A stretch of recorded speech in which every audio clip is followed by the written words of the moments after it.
শুরুতে একটি কবিতা বলেছি, সুলাইমান আলাইহিস সালাতু ওয়াস সালাম এমন একজন রাজা ছিল, এমন একজন ব্যক্তিত্ব ছিলেন, এমন একজন নবী ছিলেন যা সারা পৃথিবীর বাচ্চা ছিল।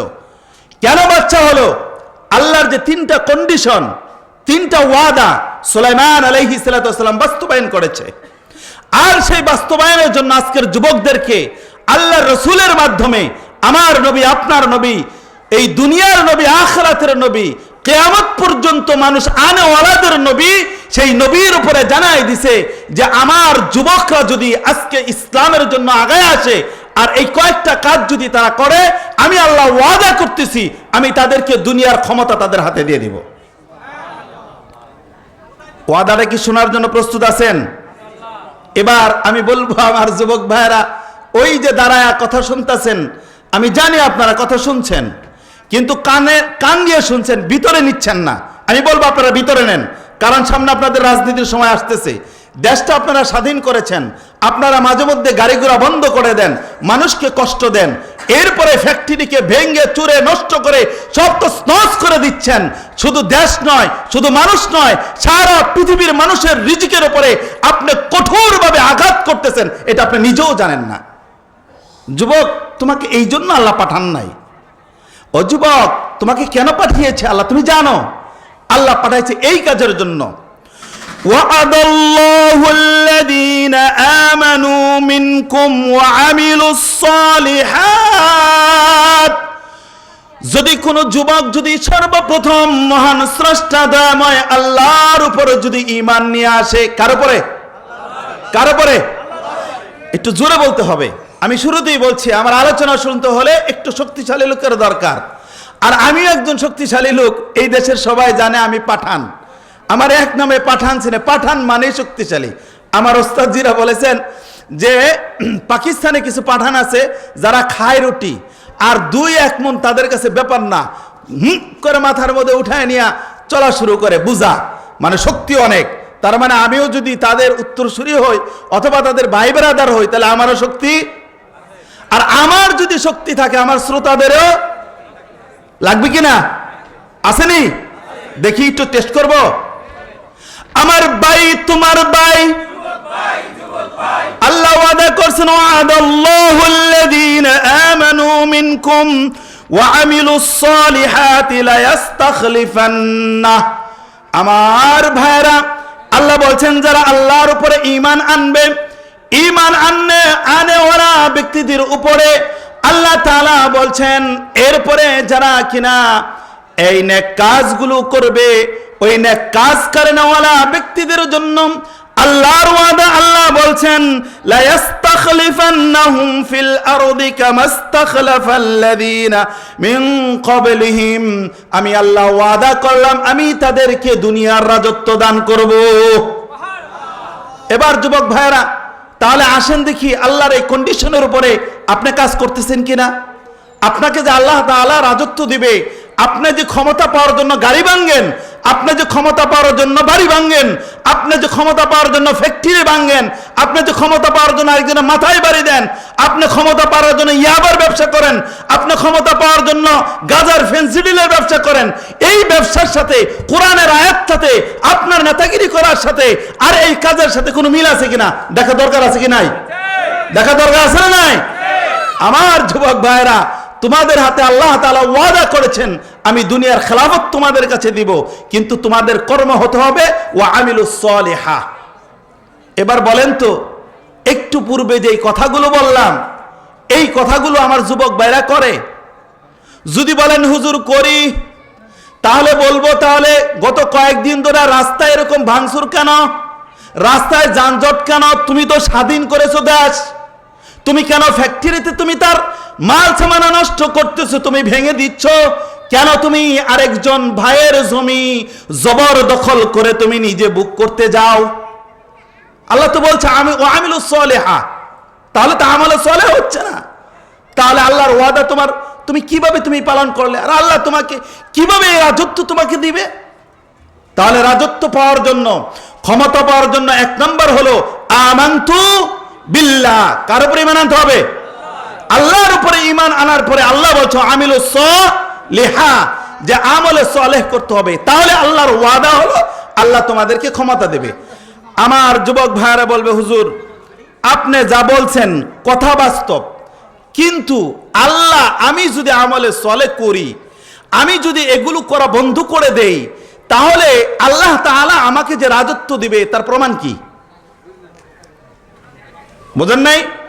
দেখেন না, আপনারা যখন কিনা ব্যবসা করতে যান যুবক ভাইরা, তখন আপনারা যার কাছ থেকে মাল কিনতে যান বেশ কিছু শর্ত দেন, আমার মাল পৌঁছাই দিতেই হবে, ঠিক আছে রাজি? আমার মালে কোনো খুঁত থাকতে হবে না, ঠিক আছে রাজি? আপনি যদি ব্যবসা করার ক্ষেত্রে এতগুলো যদি কন্ডিশন দেন, এরপরে যদি ব্যবসায়ী যদি আপনাকে মাল দেয় আর মালে যদি আপনি লাভবান হন, আল্লাহ কন্ডিশন দিতে পারে না? তুমি যদি রাজত্ব করতে চাও, আল্লাহর প্রথম কন্ডিশন ও আমিলুস সালেহা, আমলে সালেহ করতে হবে। রাজি আছে তো ভাই? এরপরে যখন তুমি বললা যে এই সবকিছু হুজুর করছি, কিন্তু আল্লাহ আমাদেরকে যে রাজত্ব দিবে তার প্রমাণ কি? আল্লাহ তাআলা তার প্রমাণ স্বরূপ বলতেছেন, কামাস্তাখলাফাল্লাযীনা মিন ক্বাবলিহিম। হ্যাঁ যুবক ভাইরা, আল্লাহর ওয়াদা, এই ওয়াদার পরিপ্রেক্ষিতে তোমাদেরকে জানা দিচ্ছেন, আল্লাহ বলছেন আমার বান্দারা আমি তোমাদেরকে শুধু ওয়াদা দিচ্ছি না, তোমাদেরকে রাজত্ব দিব। তোমরা যদি এটা বিশ্বাস না করো, তোমরা এই কথাটা শুনে রাখো, আল্লাহ বলছেন তোমাদের পূর্বপুরুষ যারা ছিল আমি তাদেরকেও রাজত্ব দান করেছি। এখন বলবেন পূর্বপুরুষ হুজুর কারা? আমার বাবা তো জীবনেও এমপি হয় নাই, আমার দাদা তো জীবনেও চেয়ারম্যান মাতবর কিছুই হয় নাই, আমারে দিবে, এর প্রমাণ কি? বলতে পারেন কিনা?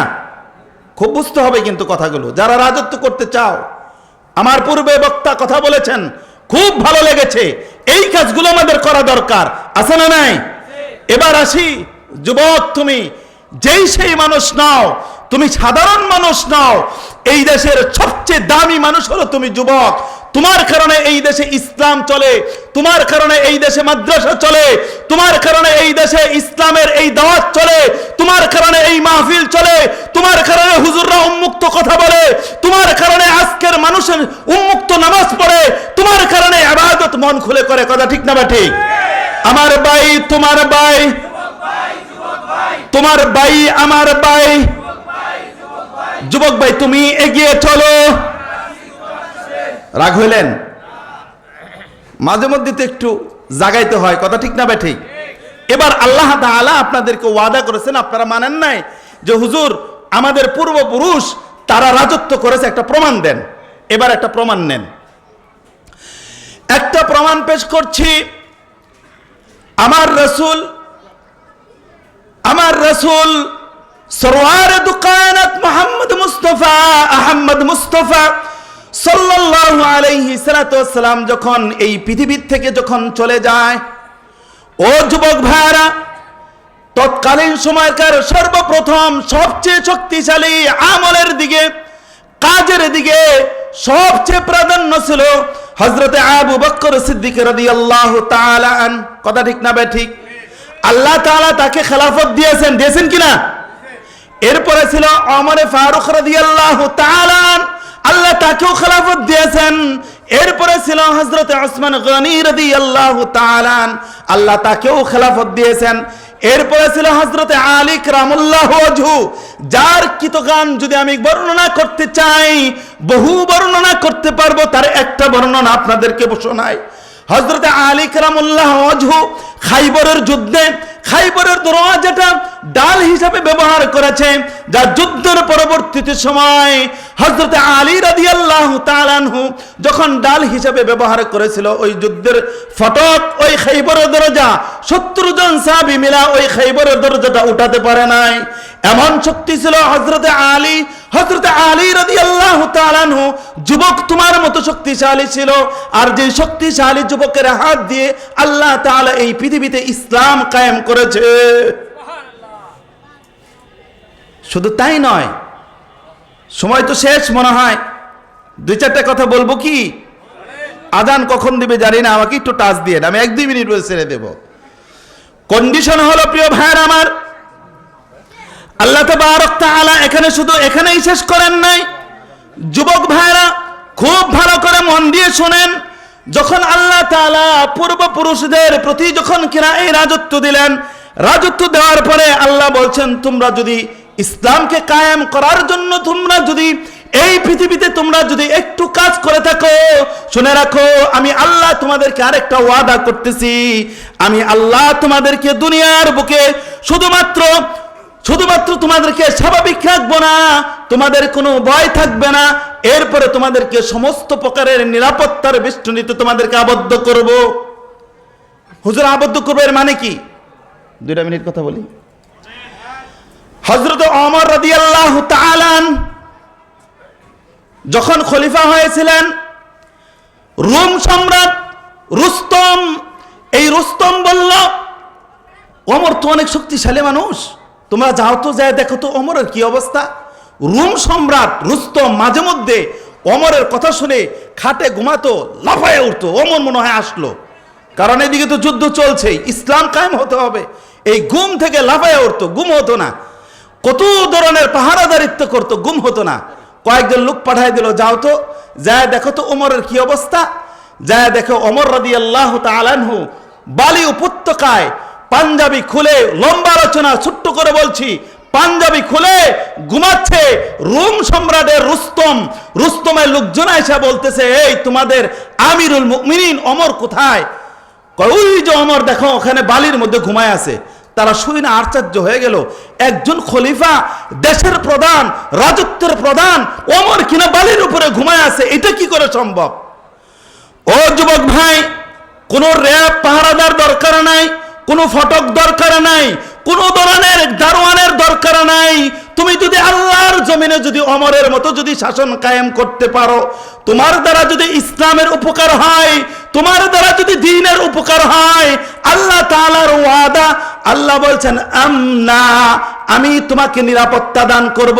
যেমন নিরাপত্তা দান করেছিলেন ওমরকে, যেমন নিরাপত্তা দান করেছিলেন আবু বকর সিদ্দিক রাদিয়াল্লাহু তাআলা আনহুকে, এমন নিরাপত্তার বেষ্টনীতে তুমি যুবককে আল্লাহ তাআলা ঢুকায় দিবে। অনেক আলোচনা, এই সংক্ষিপ্ত পরিসরে চিঠি চলে আসছে। এই চিঠির পরে আর কথা বলা কোনো ধরনেরই নৈতিকতার দিক দিয়ে ঠিক নয়।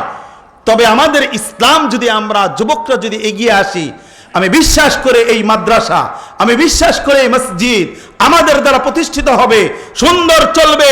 এদেশের ছোট্ট শিশুরা সকালবেলা মসজিদে যাবে, কোরআন পড়বে, কোনো ধরনের বাধা বিঘ্ন থাকবে না, মাদ্রাসা সুন্দর চলবে, তলবে আলেম সুন্দর আজান দিবে, নামাজ পড়বে, ইসলাম কায়েম হবে, দ্বীন কায়েম হবে, সকাল সন্ধ্যা আল্লাহর কোরআন প্রত্যেক ঘরে ঘরে তেলাওয়াত হবে। বলেন ঠিক না ঠিক? আসুন আমরা কোরআনকে প্রতিষ্ঠা করার জন্য যুবকরা একটু ওয়াদা করে নেই, আল্লাহ তুমি আমাকে ইসলামের পতাকার ছায়ার তলে স্থান করে দাও। বলেন আমিন। ওয়া আখিরু দাওয়ানা আলহামদুলিল্লাহি রাব্বিল আলামিন। আসসালামু আলাইকুম ওয়া রাহমাতুল্লাহি ওয়া বারাকাতুহু।